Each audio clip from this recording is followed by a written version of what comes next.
So in the previous example, we had a one column input and one column output. The input was the size of the house and the output was the price. So we had a two-dimensional problem. Our prediction for the price would be a line, and the equation would just be a constant times size plus another constant. What if we had more columns in the input, for example, size and school quality? Well, now we have a three-dimensional graph because we have 2 dimensions for the input and 1 for the output. So now our points don't live in the plane, but they look like points flying in 3-dimensional space.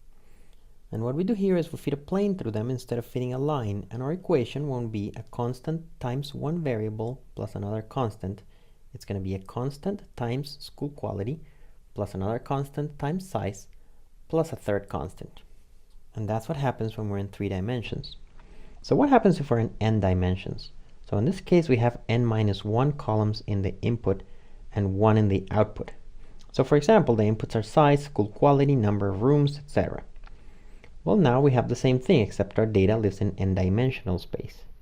So for our input, we have n minus 1 variables, namely x1, x2, up to xn minus 1. And for the output of the prediction, we only have one variable, y hat. And our prediction would be an n minus 1 dimensional hyperplane living in n dimensions.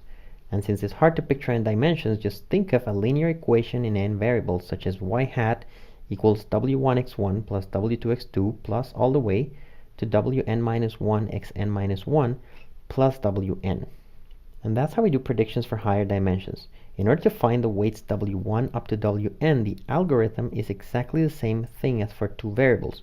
We can either do the absolute or squared tricks, or we can calculate the mean absolute or square errors, and minimize using gradient descent.